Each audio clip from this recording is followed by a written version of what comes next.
Alright guys, I figured I would make this quick little intro to this video series that I'm going to be working on for all of you. I've received a lot of questions asking about how I make my overlays and how I make the graphics and get all the webcams set up and everything. So I figured I would write up a little tutorial. So this tutorial is going to cover a lot of topics in depth. It's going to be pretty lengthy and there's going to be a lot of information fed to you. So take notes. But once you do it once, it's really straightforward. And I will give you the tools on how to create an overlay similar to the one that you're watching a video of. And you can take the skills that you learn from this and kind of run with it and just build your own. But before we do that, let's start with the question of why do we stream? Why is it such a big thing these days to watch somebody on something like Twitch TV play a game, or to watch a video of somebody playing a game that they uploaded to YouTube?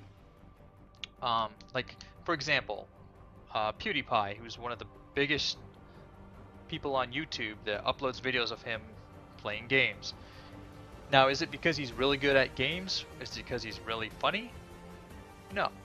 He's really not good at games, and depending on who you are, he's really not that funny.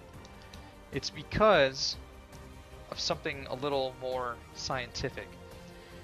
And it's a little more in depth, and it lies in psychology and physiology, really. You have these things called mirror receptors. And basically, in a nutshell, if you watch somebody do something, you kind of enjoy or you're entertained by them doing this thing. This is why we watch TV and movies. This is why TV and movies have characters. If it didn't have characters, then it would just be random people walking around and have absolutely no method to their madness. If we wanted to do that, we would just go outside and people watch, right?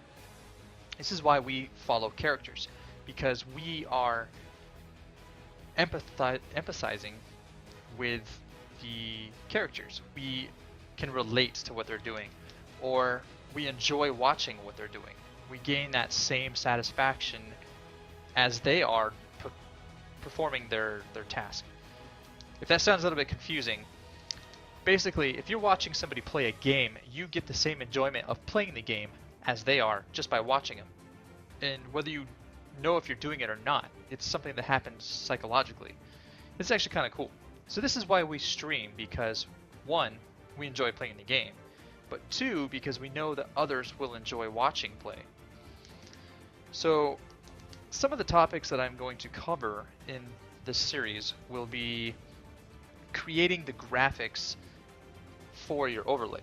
I'm going to go in depth with creating all the little bars that you can see that kind of outline all the windows and everything else, and how to add textures and stuff like that. Now, all this will be pertaining to Photoshop because that's what I use, but you can get GIMP, which I will provide a description in the link below, or sorry, I'll provide a link in the description below, and you can download GIMP, and it's pretty much the same as Photoshop without all the extra bells and whistles, and it's free.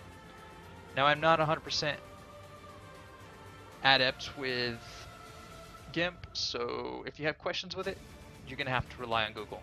But it's pretty much straightforward. It's pretty much the same thing as Photoshop. But this will all pertain to Photoshop.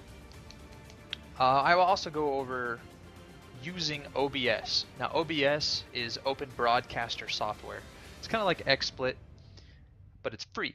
And basically, what it does is it takes all the graphics that you've created. It takes your screen capture so that it can see the actual game. It takes your webcams, everything, and it all slaps it all together. And what you see on OBS is what your viewers will see. And so I'll go over in depth on how to add everything to that, how to add all your graphics to it, how to add your webcams, how to crop down the webcams. It does get a little tedious, I'm not going to lie to you. It's a little bit of extra work, but it shows.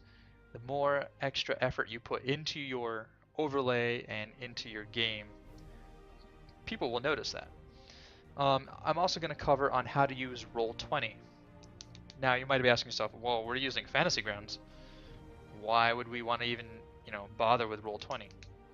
Because even in this day and age, everybody tries using things like Skype and Google Plus and things like that, and they just don't quite work well with the webcams. If somebody leaves the Skype chat, they drop their internet connection, the cams are going to kind of shift and change sizes, and it's just a big pain in the ass. If you use Roll20, it automatically has all your webcams set up. Also, you can do all your voice chat right through that, and you can stream music, like background sounds, music, and such, all through Roll20. So you'll see how this kind of works out. It sounds a little confusing at first, but I'll break it down for you. It'll be pretty easy. And then I'll be going over some streaming tips and tricks, such as your video and audio bitrate. And if that sounds a little bit confusing to you, don't worry. I'll break it down in layman's terms once we get to that point. But basically, it's setting the quality of audio and video, but not so high as it's going to cause lag and frame drop, but high enough that it will, be of good quality when your viewers are watching. And then I will go over setting your video resolution and testing your stream before you actually put it online for everyone to see live.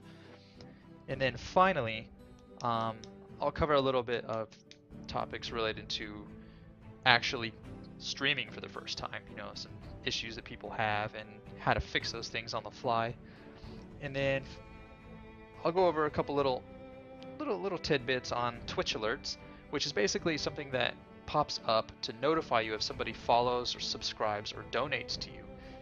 And not only do you see it, but the viewers will see it. So if Ladiesman123 subscribes, it'll pop up and say that. And then you can be like, oh, hey, thanks Ladiesman123 for subscribing. And they feel more involved because they see their name pop up, and they're going to continue to watch. And then also, if you set a goal like, oh, I want 100 subscribers, you can use that to kind of go off of. It gives you an idea of who's subscribing, because otherwise you're not going to know until you go and read your email later and it tells you the list of people that subscribed. But that's basically all I'm going to really cover, and these will be broken down into about 7 or so different parts. Some of them are going to be pretty lengthy, but I guarantee by the end of this you will have some pretty sweet looking overlays. And if you do have any other questions, feel free to always either message me on the Fantasy Grounds forums. My username is Vishera, Vishera, or you can just drop a question below here on YouTube. So anyways, that's all I got for this one, and we'll see you guys over at the part 2 of this video.